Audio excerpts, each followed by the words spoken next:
Well, we are so fortunate here every month to have the Illinois Extension join us on QCL, sharing plant knowledge and lots of resources. But many of you may not realize the extent of helpful information the Extension can provide really any time of year.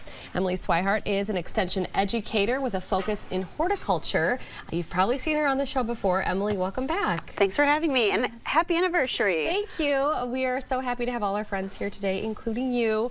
You know, people see you on the show often, of course, but in a broader sense, kind of describe the Extension for us and, you know, all the things about it that people may not realize. What is the Extension? Yeah, I am glad you asked, and I appreciate the opportunity every month to come on and talk about plants, but Extension is so much more than that, and it can be so much more than that to people. So I thought we would revisit that today.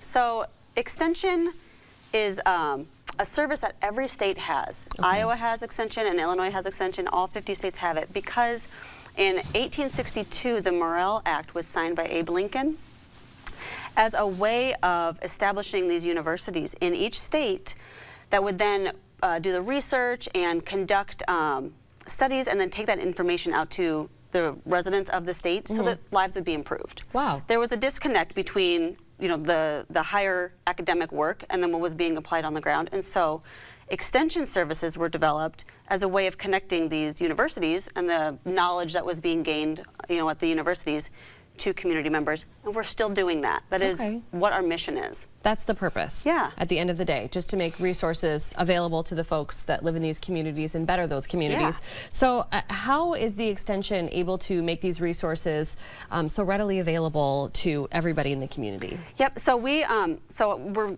based locally, right? And so I serve Henry, Mercer, Stark, and Rock Island counties, technically, but I have a whole team across the state of Illinois that I get to network with and connect with and learn from and support. And it goes both ways. I support them and they support us. And so we have access to hundreds of people within Illinois doing different types of work in areas of expertise, so we can connect local community members to those folks for whatever they need. Okay. Horticulture is what I am passionate about, and I'm happy to, answer questions. So people are connected with you all the time, if that's specifically, what they're looking for. Yep, absolutely. Okay. But we also have, like SNAP Ed education. We have community and economic development. We have 4-H is a huge program that Extension offers.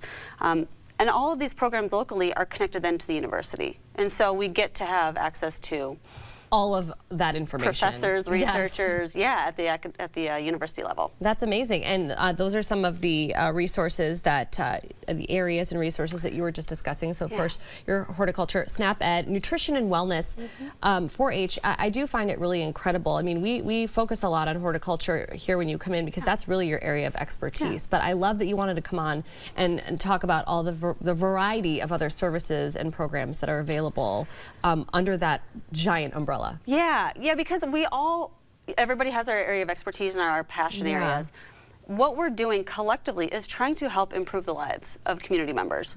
And so if you don't love plants, I don't understand it, but I will accept it. No, she won't. She will not. We're working to change that, but people have different questions in different areas of their lives, like family life. If you have questions about that, we are here to help. Connect you with the research, connect you with people that can provide someone to just talk to. That is one of the things, like, we are people in your community, and we want the community to come find us, seek us out, and use the services.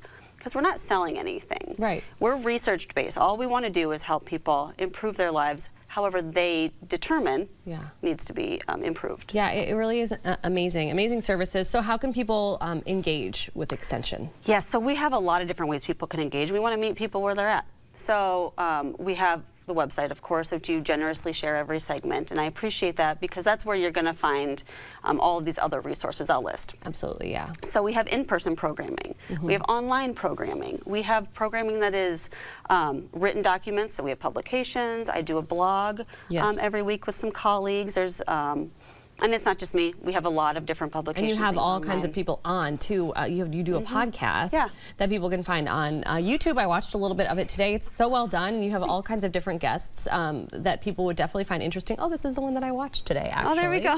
Yes.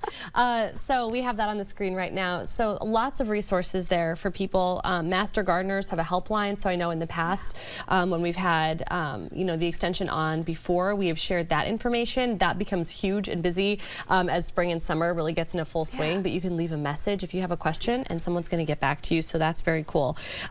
You know what? I didn't know if I was going to have time for this, but you are a keynote speaker as well at the Extension's upcoming nursery school event, which is a very well attended and popular event every year. This is coming up on February 22nd. I'm saying this now. I have no idea if there's still space available for people to register, but I hope that there is.